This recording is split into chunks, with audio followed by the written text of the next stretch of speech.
साथियों, आज के इस वीडियो लेक्चर में हम क्लास 12th का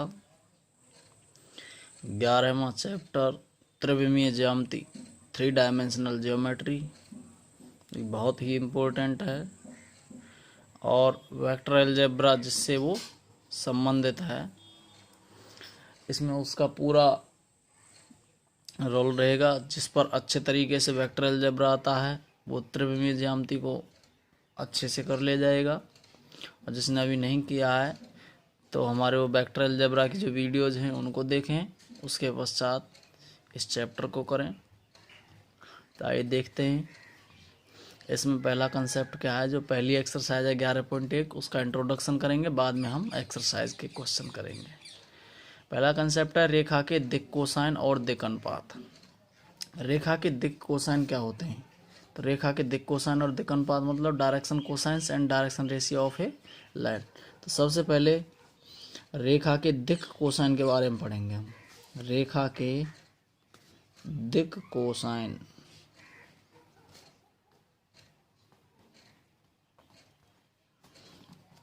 इंग्लिश में क्या बोलेंगे? डायरेक्शन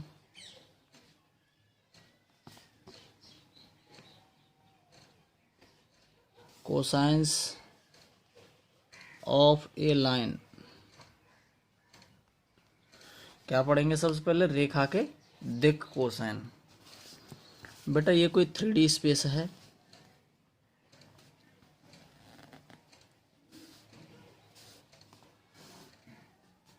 ये एक्स एक्सिस, ये वाई एक्सिस, ये जेड एक्सिस। इस 3D स्पेस में एक रेखा है पी क्यू।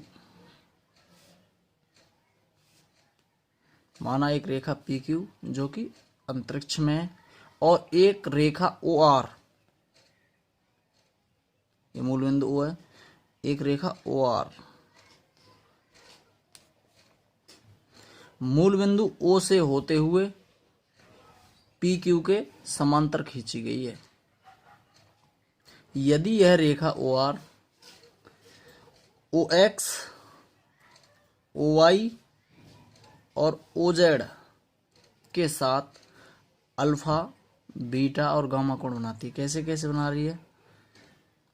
इस एक्स अक्ष के साथ अल्फा, इस वाई अक्ष के साथ बीटा और इस जेड अक्ष के साथ गामा कोण बनाती है। तो कॉस अल्फा, कॉस बीटा और कॉस गामा को रेखा पी क्यू के दिक् कोसाइन कहते हैं। क्यों कहते हैं पी क्यू के दिक् कोसाइन? या पी क्यू का तो कोई रोल ही नहीं है, क्योंकि बेटा हमने पी क्यू के समांतर ओ आर खींची है। ये ओ आर रेखा खींची है। और रेखा जो होती है, रेखा और वेक्टर में दोनों में फर्क क्या होता है? इससे पहले वाले चैप्टर में हमने वहाँ भी दिक् कोसाइन बताए थे, और यहाँ भी दिक् कोसाइन की चर्चा कर रहे हैं। क्यों कर रहे हैं? वहाँ वेक्टर के दिक् कोसाइन और दिक् अनुपात बताए थे, यहाँ रेखा के दिक् कोसाइन और दिक् अनुपात बता रहे हैं। क्योंकि बेटा जो वेक्टर होता है वो डायरेक्टेड लाइन होती है, केवल सिंगल डायरेक्शन होती है, उसकी एक ही तरफ डायरेक्शन होती है। और जो बेटा रेखा जो होती है बेटा वो बाई डायरेक्शनल होती है, द्विदिशिक होती है, उसकी दोनों तरफ दिशा होती है। तो वेक्टर के जो दिक् कोसाइन होते थे वो केवल एल एम एन होते थे, और रेखा के जो दिक् कोसाइन होंगे बेटा वो plus minus L plus minus M और प्लस माइनस एन होते हैं। वो कैसे होते हैं ये बताना हमें। जो वेक्टर के दिक् कोसाइन होते थे वो एल एम एन, और जो रेखा के जो दिक् कोसाइन होते हैं बेटा plus minus L plus minus M और प्लस माइनस एन होते हैं। क्यों होते हैं? क्योंकि वो बाय डायरेक्शनल होती है, रेखा द्विदिशिक होती है, एक धनात्मक दिशा में और एक ऋणात्मक दिशा में। ठीक है, तो हमने क्या किया है? पी क्यू एक रेखा थी जो अंतरिक्ष में थी, इसी के समांतर मूल बिंदु ओ से होकर जाने वाली एक रेखा ओ आर खींची है जो पी क्यू के समांतर है। तो ओ आर के जो दिक् कोसाइन आएंगे वही हमारे पी क्यू के दिक् कोसाइन आएंगे। समझ में आया?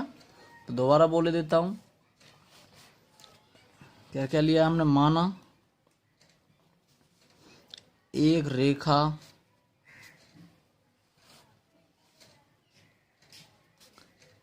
पी क्यू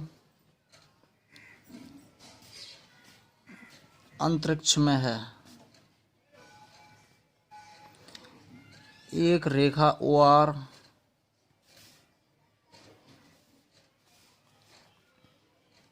मूल बिंदु O से होते हुए PQ के समांतर खींची गई।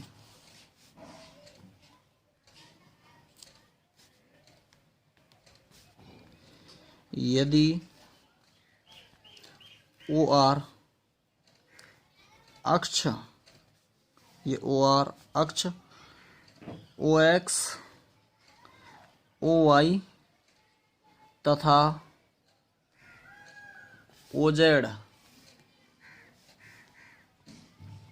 के साथ अल्फा बीटा गामा कोण बनाती है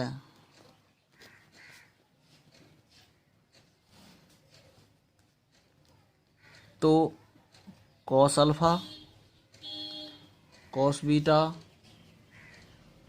कॉस गामा को रेखा PQ के दिक् कोसाइन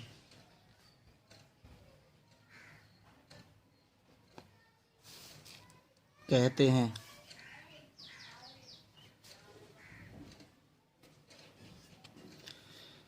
और इनको क्रमशः LMN से प्रदर्शित करते हैं। समझ में आ गया? ये 3D स्पेस है, ये x एक्सिस, ये y एक्सिस, ये z एक्सिस। इस 3D स्पेस में एक लाइन है PQ। PQ के समांतर मूल बिंदु O से होकर जाने वाली एक रेखा OR खींचिए जो x अक्ष के साथ अल्फा, y अक्ष के साथ बीटा और z अक्ष के साथ गामा कोण बनाती है। यदि PQ को विपरीत दिशा में लें, विपरीत दिशा में लें और OR रेखा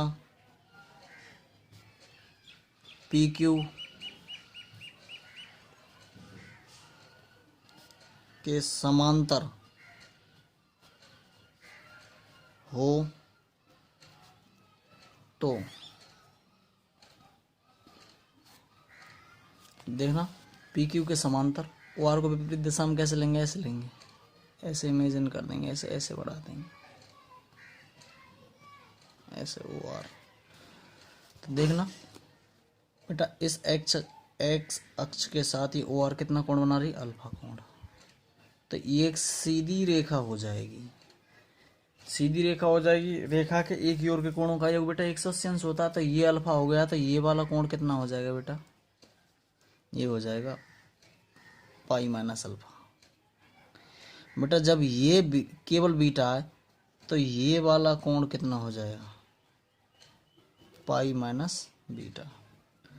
और बेटा जब ये गामा है तो ये वाला कितना हो जाएगा, पाई माइनस गामा हो जाएगा। ठीक है, समझ में आ गया? इसी को मैं आगे बढ़ाता हूँ। मैंने क्या लिया था, यदि PQ को विपरीत दिशा में लें और OR रेखा PQ के समांतर हो तो रेखा OR अक्ष OX OY OZ के साथ क्रमशः कौन कौन से कोण बनाती है, क्रमशः pi minus alpha, pi minus beta व पाई माइनस गामा कोण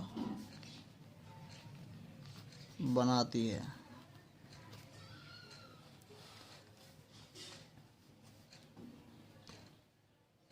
पी क्यू के दिक cosine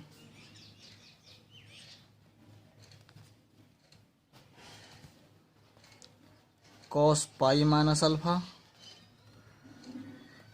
cos pi minus beta, cos pi minus gamma होंगे। ठीक है। अतः पी क्यू को विपरीत दिशा में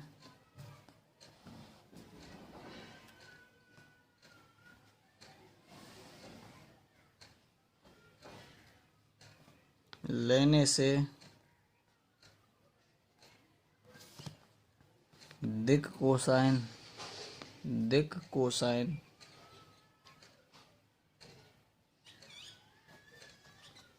minus cos alpha minus cos beta और माइनस कॉस गामा होंगे। आया नहीं आया समझ में आ गया होगा। जब धनात्मक दिशा में ले रहे थे तो इसके दिक cosine cos alpha cos beta cos gamma थे, इनको एल एम और एन से प्रदर्शित कर दिया। और जब ऋणात्मक दिशा में लिया है बेटा तो इसके दिक cosine minus cos alpha minus cos beta और माइनस कॉस गामा होगा, जिनको माइनस एल माइनस एम और माइनस एन कहेंगे। तो इससे रेखा के दिक कोसाइन कितने मिल जाएंगे बेटा? Plus minus L plus minus M और प्लस माइनस एन होंगे। समझ में आ गया? रेखा और वेक्टर में। और वेक्टर के जो दिक कोसाइन होते हैं वो एल एम एन होते हैं, क्योंकि वेक्टर जो होता है केवल डायरेक्टेड लाइन होती है, एक ही दिशा होती है वेक्टर की, और जो रेखा होती है बेटा वो बाई डायरेक्शनल होती है, द्विदिशिक होती है। समझ में आ गया? आगे बढ़ते हैं रेखा के दिक अनुपात। अब आया सेकंड कंसेप्ट, रेखा के दिक अनुपात, direction ratios of A line. Direction ratio क्या होते हैं लाइन की? एक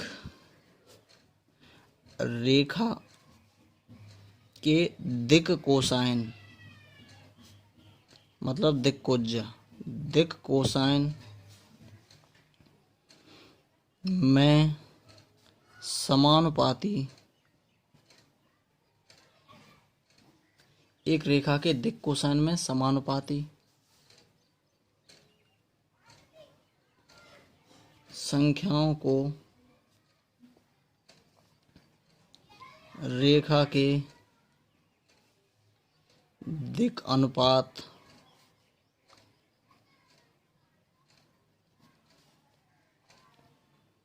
कहते हैं। दोबारा सुने, मैंने कहा एक रेखा के दिक कोसाइन में समानुपाती संख्याओं को रेखा के दिक अनुपात कहते हैं। यदि एक रेखा के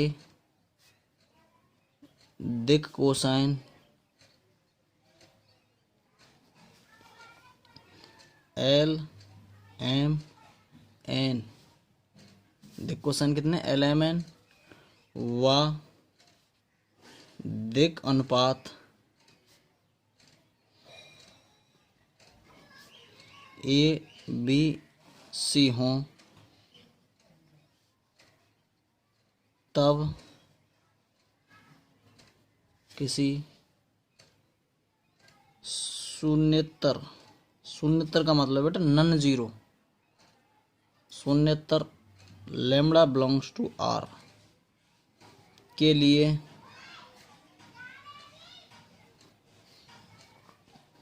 ए बराबर लैम्बडा एल, बी बराबर लैम्बडा एम और सी बराबर लैम्बडा एन।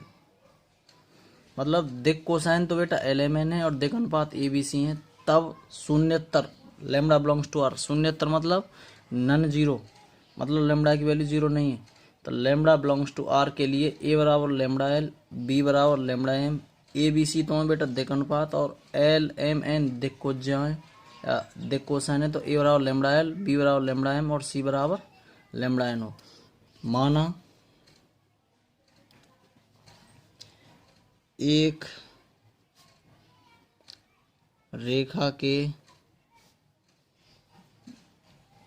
दिक् अनुपात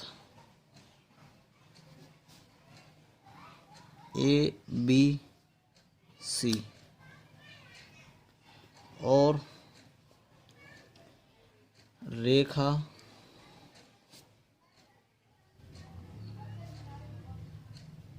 के दिक् कोसाइन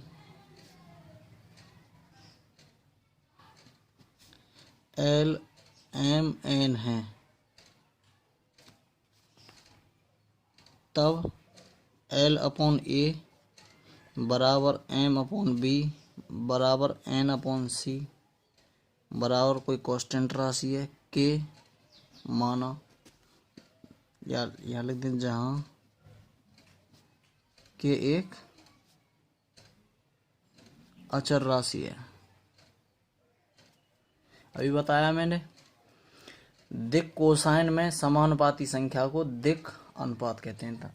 L/A, M/B और N/C इन सभी का अनुपात किसके बराबर है? K के बराबर। तो यही क्या हो जाएंगे जो ABC हैं दिक् अनुपात कहलाएंगे।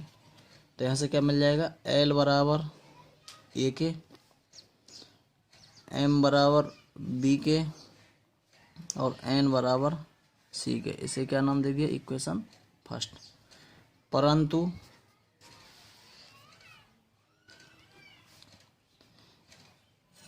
पिछले वाले चैप्टर में हमने पढ़ा है इनके दिक् कोसाइन के बीच में रिलेशन क्या होता है? L² plus M² plus N² बराबर 1 होता है।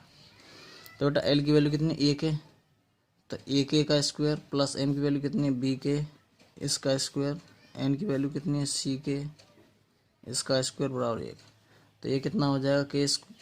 A² K² B² K² C² K² बराबर 1। K² कॉमन ले लिया, क्या बचेगा यहाँ? A² plus B² plus C² बराबर 1। तो K² बराबर कितना हो जाएगा बेटा? 1/A² plus B² plus C²। K बराबर कितना हो जाएगा?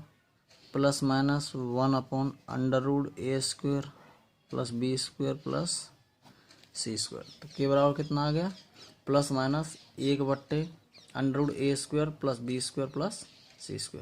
इस मान को समीकरण 1 में रखें हमें तो क्या मिलेगा?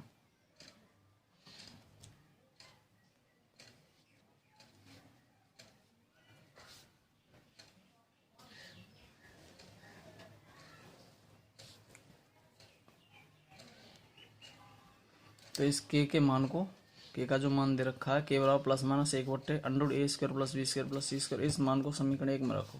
लिखना K का मान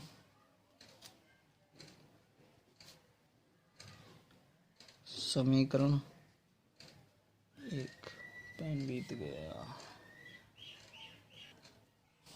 K का मान समीकरण 1 में रखने पर तो क्या मिलेगा बेटा? L बराबर क्या है? A के, तो L बराबर कितना हो जाएगा? प्लस माइनस A/K की वैल्यू ये रही, √A² plus B² plus C²। M बराबर कितना है बेटा? B के, तो M बराबर कितना हो जाएगा? Plus minus B/√A² plus B² plus C²। और N बराबर कितना है बेटा? C के, तो N बराबर कितना हो जाएगा? Plus minus C/√A² plus B² plus C²। यही क्या है? रेखा के दिक् कोसाइन और दिक् अनुपात में एक रिलेशन आया है। आगे और पढ़ेंगे तो दिक् अनुपात क्या होते हैं, ABC होते हैं, और दिक् कोस जो है LMN होती हैं।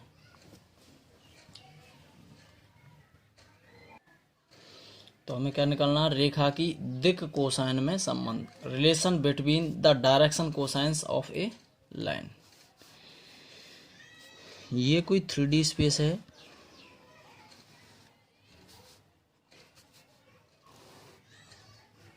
ये x एक्सिस, ये y एक्सिस और ये z एक्सिस। इस 3D स्पेस में माना रेखा PQ, कोई रेखा PQ है इसमें बेटा, ऐसी रेखा PQ है। माना रेखा PQ दिख रहा है, माना रेखा PQ के दिक् कोसाइन L, M तथा N है। माना रेखा PQ के दिक् कोसाइन L, M तथा N है। PQ के समांतर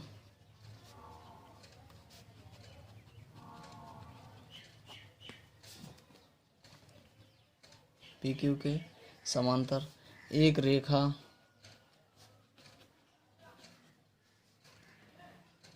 OR खींची गई है। ये रही OR।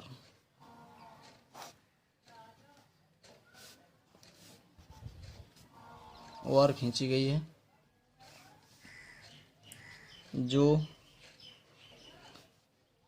अक्ष OX, OY, OZ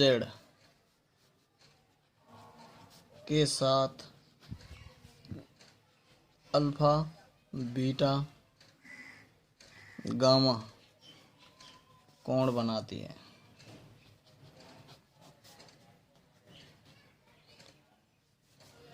जबकि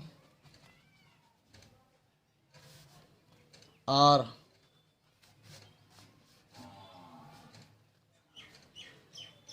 इस पर कोई बिंदु है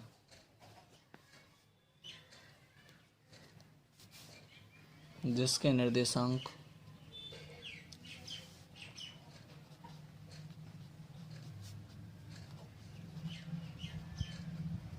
क्या है बेटा, x, y, z है। ऐसे हैं x, y, z। ये OX है तो इसकी डायरेक्शन में x, इसकी डायरेक्शन में ये y, इसकी डायरेक्शन में z। तो r के जो कोऑर्डिनेट हो जाएंगे कितने हो जाएंगे, x, y, z। और ये बाई डायरेक्शनल ले ले हम इसे, तो इसके साथ तो कितना कोण बना रही है, x एक्सिस के साथ अल्फा, और इस y एक्सिस के साथ कितना बना रही है बेटा, बीटा, और इसके साथ गामा कोण बना रही है। ये मूल बिंदु O हो गया। इस R से OR से y अक्ष पर लंब RM डाल दिया।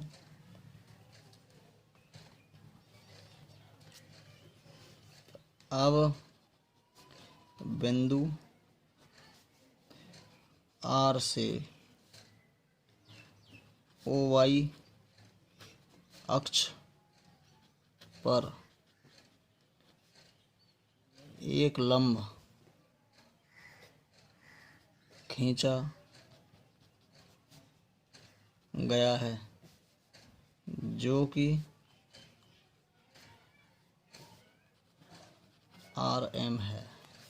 ठीक है, त्रिभुज ORM में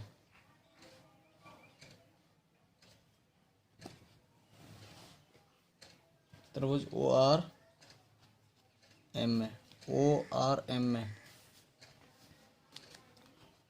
कोण ROM बराबर बीटा, ORM बराबर बीटा, सॉरी ROM बराबर बीटा, ROM बराबर बीटा, कोण OMR बराबर कितना है, 90 डिग्री है।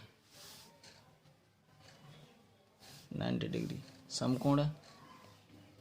तो कॉस बीटा बराबर कितना हो जाएगा बेटा? कॉस बीटा बराबर आधार बट्टे कर्ण होता है, तो आधार कितना है बेटा? ओ एम बट्टे कर्ण कितना है बेटा? ओ आर, जिसे हम क्या कह सकते हैं? एम। या इसे ऐसे भी कह सकते हैं, ओ एम को क्या लिख सकते हैं? वाई। ओ आर को क्या लिख सकते हैं बेटा? आर लिख सकते हैं, बराबर एम। जहां ओ आर बराबर तो आर है, इस ओ आर बराबर आर मान लिया, इस ओ आर बराबर आर,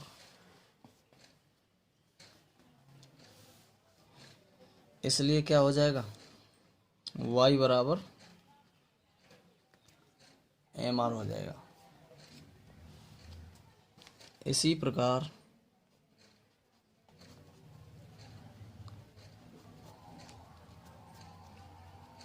यदि ओ एक्स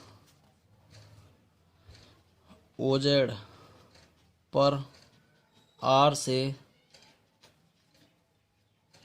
लंब डाले जाएं,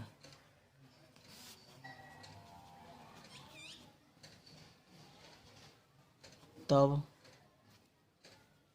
x बराबर एल आर और z बराबर एन आर हो जाएंगे।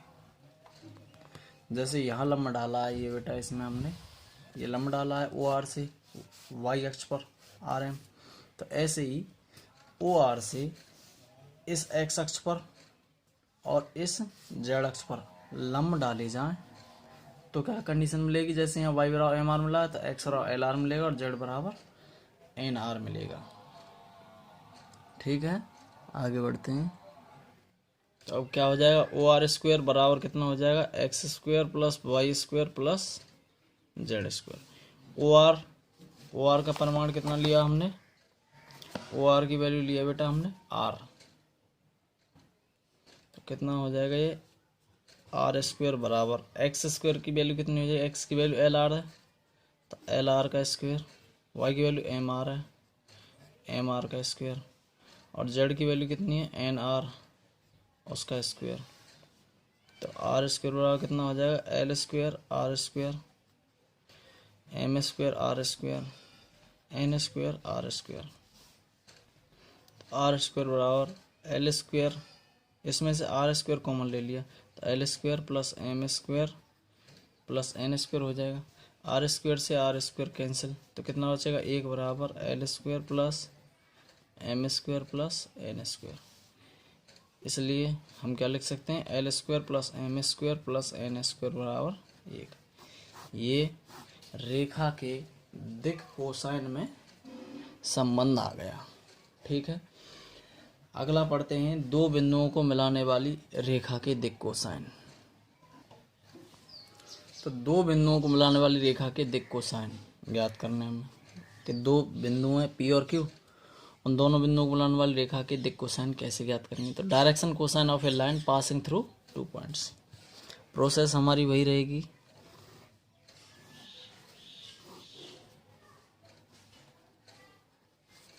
ये एक्स एक्सिस, ये वाई एक्सिस, ये जेड एक्सिस, दो पॉइंट हैं, ये पी और ये क्यू।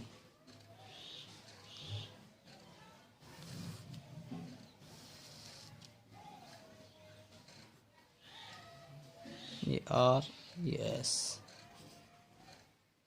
ये दो पॉइंट हैं, दो दिए गए बिंदु हैं। दो दिए गए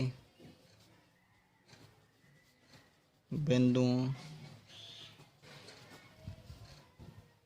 पी के कोऑर्डिनेट कितने? x1 y1 z1। दो दिए गए बिंदु पी और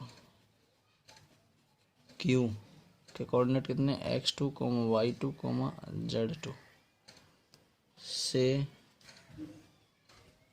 जाने वाली रेखा के दिक् कोसाइन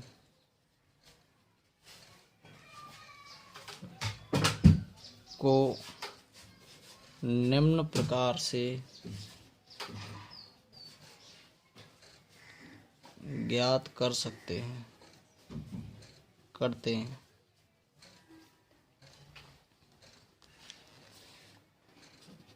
माना रेखा PQ के दिक् कोसाइन LMN है और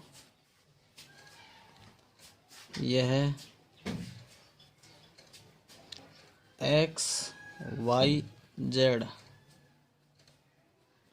अक्ष के साथ, मतलब रेखा ये PQ है, इस रेखा PQ के दिक् कोसाइन कितने हैं? LMN है और यह XYZ अक्ष के साथ क्रमशः अल्फा, बीटा, गामा कोण बनाती है।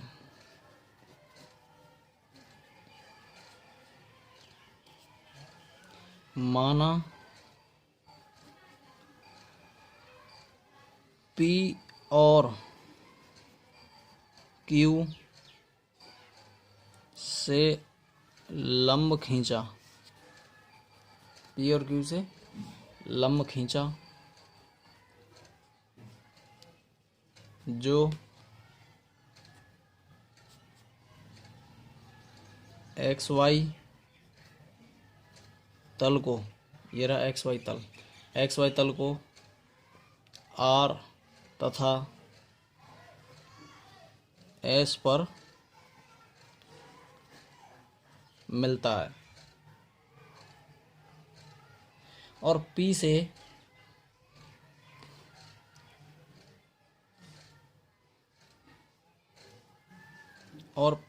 इस P से QS पर एक अन्य लंब खींचते हैं। ये लंब खींच दिया है।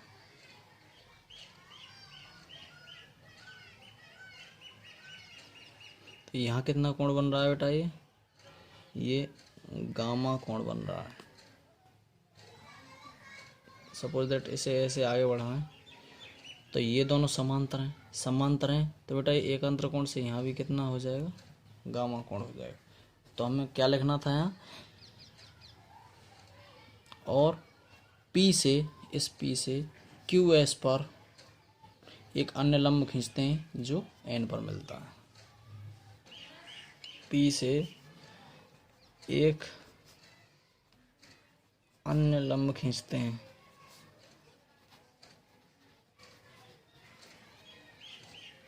जो QS से N पर मिलता है। अब मैं दोबारा डायग्राम बना लेता हूँ समझाने के लिए, नहीं प्रॉब्लम आएगी पेज बदलने में। X, ये Y, ये Z,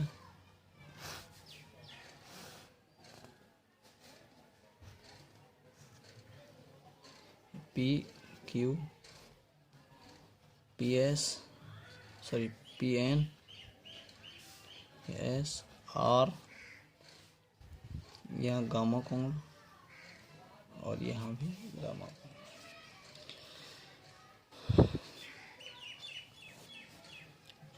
अब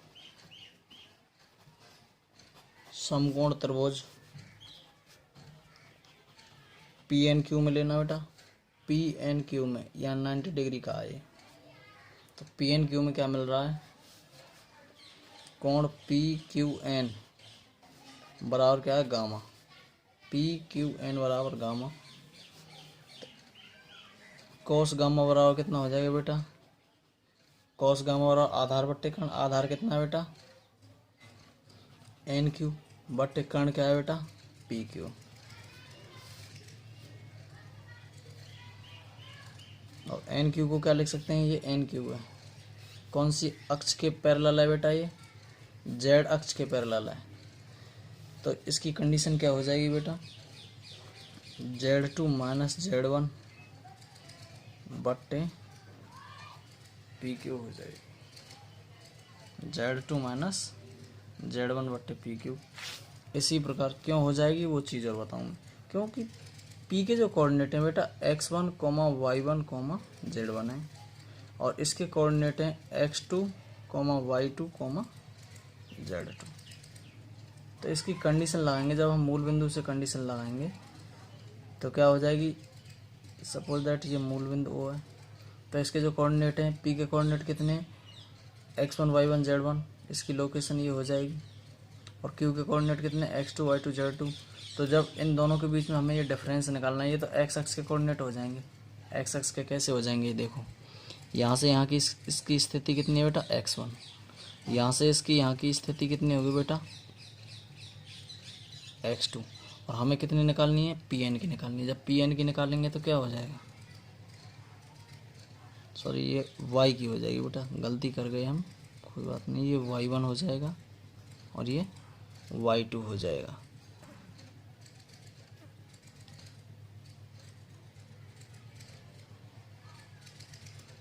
तो ये y1 हो गया, ये y2, और हमें Pn की निकालनी है तो कितनी हो जाएगी y2 माइनस y1। ऐसे Qn के लिए हो जाएगा Z2 माइनस Z1, और ऐसे x एक्सेस के लिए हो जाएगा x2 माइनस x1। ठीक है, तो कॉस गामा बराबर कितना हो जाएगा यहाँ, कॉस गामा बराबर कितना हो जाएगा बेटा, आधार बटे कर्ण, आधार कितना है बेटा Qn बटे कर्ण कितना है बेटा PQ। तो PQ की वैल्यू कितनी हो गई है, PQ का परिमाण PQ ही रहेगा, तो Z2 माइनस Z1 बटे PQ। इसी प्रकार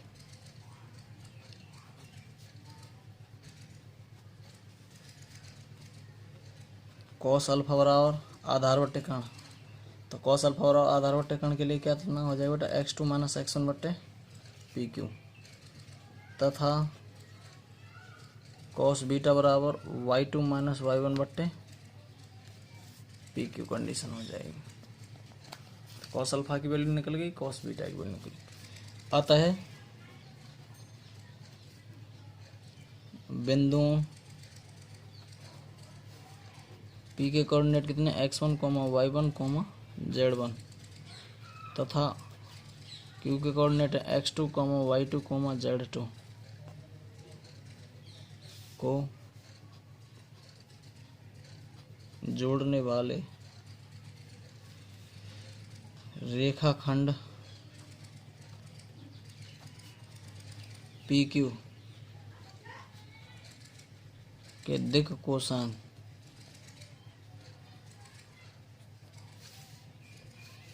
कितने हो गए x2 माइनस x1 बट्टे PQ, y2 माइनस y1 बट्टे PQ और z2 माइनस z1 बट्टे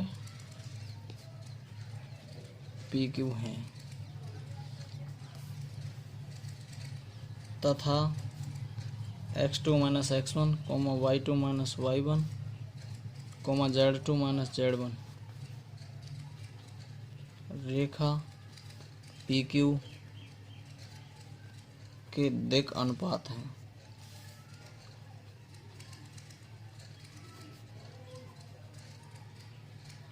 जहाँ PQ बराबर क्या हो जाएगा बेटा, ये PQ है देखना, PQ दो बिंदुओं के बीच की दूरी का सूत्र लगा देंगे, तो PQ बराबर कितना हो जाएगा under root x2 minus x1 का square plus y2 minus y1 का square plus z2 minus z1 का स्क्वायर, जो PQ क्या है, जो P व Q के बीच की दूरी है। समझ में आ गया। अब दोबारा बता देता हूँ, दो बिंदु हैं P और Q, P के कोऑर्डिनेट हैं x1 y1 z1 और Q के कोऑर्डिनेट हैं x2 y2 z2। इन दोनों के बीच में जो दिक् कोसाइन आएंगे हमारे कितने आएंगे x2 माइनस x1 बट्टे PQ, मतलब दोनों बिंदुओं के x निर्देशांक को घटाइए, x में से x को घटाइए और उनके बीच की दूरी का भाग दे दीजिए। ऐसे y2 माइनस y1 बट्टे PQ, z2 माइनस z1 बट्टे PQ, तो ये दिक् कोसाइन हो जाएंगे दो बिंदुओं से होकर जाने वाली रेखा के। एक कंसेप्ट और रह रहा है दो रेखाओं के बीच का कोण। दो रेखाओं के बीच का कोण क्या होता है? तो एंगल बिटवीन टू लाइन्स। यदि दो रेखाओं L1 तथा L2 के बीच का कोण थीटा हो तथा उनके दिक् कोसाइन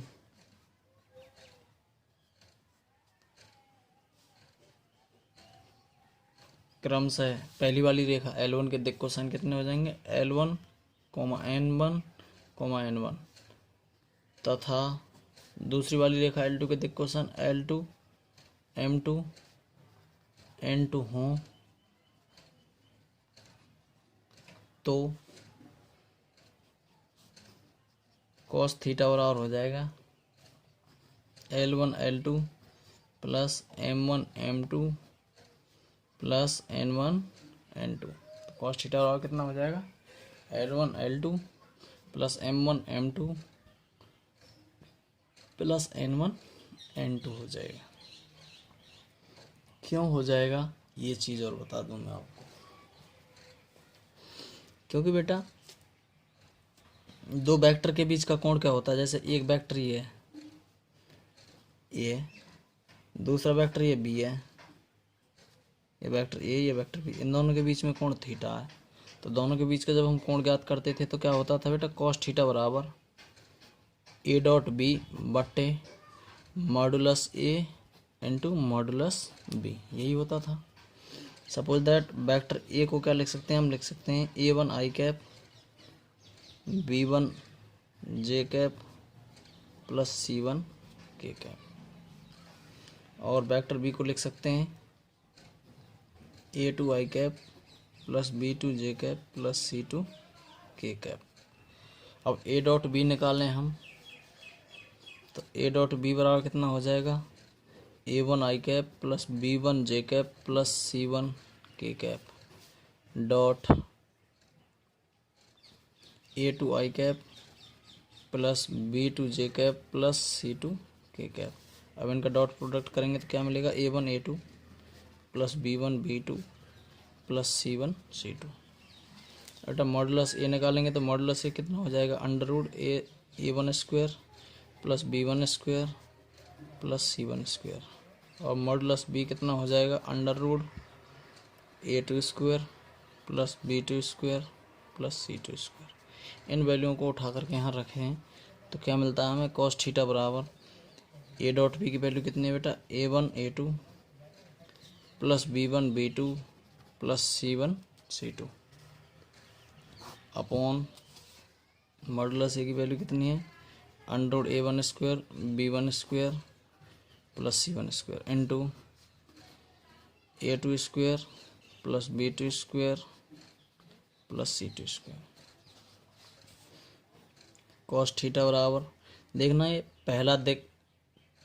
पहला वाला जो वेक्टर है उसका दिक् अनुपात A1 और ये उसके परिमाण का भाग है, तो ये कितनी कंडीशन देगा? ये बेटा L1 देगा, और ये A2 बट्टे ये L2 देगा। तो L1 L2 एक्स एक्स के अनुदिश दिक् अनुपात हो गए L1 L2, ये कितने हो जाएंगे ऐसे ही? M1 M2 और N1 N2। समझ में आ गया? cos थीटा क्या होता है? L1 L2 plus M1 M2 plus N1 N2। और sin थीटा बराबर क्या हो जाएगा फिर? sin थीटा बराबर निकाल सकते हैं हम। sin थीटा बराबर हो जाएगा under root L1 M2 minus L2 M1 का square plus M1 N2 minus M2 N1 का square plus N1 L2 minus N2 L1 का स्क्वायर। ठीक है, तो ये आएगा साइन थीटा बराबर। साइन थीटा बराबर दोबारा बोल देता हूँ क्या है? L1 m2 minus L2 m1 इसका square plus m1 n2 minus m2 n1 का square plus n1 L2 minus L2 n1 का स्क्वायर। इसका कोई ज़्यादा रोल नहीं होगा, यही काम आएगा हमारे। ठीक है। अब सेकंड कंडीशन है इसमें, यदि रेखाएं L1 तथा L2 परस्पर लंब हैं, यदि रेखा L1 तथा L2 परस्पर लंब हैं तो क्या हो जाएगा, जब लंब होंगी तो cos थीटा बराबर कितना हो जाएगा, जब लंब होंगी तो बेटा थीटा बराबर 90 हो जाएगा, और थीटा बराबर जब 90 हो जाएगा तो cos 90 बराबर कितना हो जाएगा, 0। और यहाँ भी बताया था हमने कि cos थीटा बराबर होता है L1 L2 plus M1 M2 plus N1 N2। तो cos थीटा की वैल्यू 90, तो cos 90 कितना हो गया, 0। तो कितना हो जाएगा, जब रेखा L1 और L2 परस्पर लंब में तो L1 L2 plus M1 M2 plus N1 N2 बराबर 0 हो जाएगा। अब तीसरी कंडीशन क्या हो जाएगी इसकी, यदि रेखाएं L1 तथा L2 समांतर हों, जब समांतर हों तो क्या मिलेगा, L1 बट्टे L2 बराबर M1 बट्टे M2 बराबर N1 बट्टे N2। तो पहली एक्सरसाइज 11.1 का इंट्रोडक्शन पूर्ण होता है। तो अगले वीडियो में हम इसके क्वेश्चन कराएंगे। इसके आर्टिकल कोई समझ में नहीं आया हो तो वीडियो को बार बार देखना, फिर भी नहीं आया तो कमेंट कर देना, मैं आपके कमेंट का रिप्लाई दूंगा। और वीडियो को ज़्यादा से ज़्यादा शेयर करना। धन्यवाद।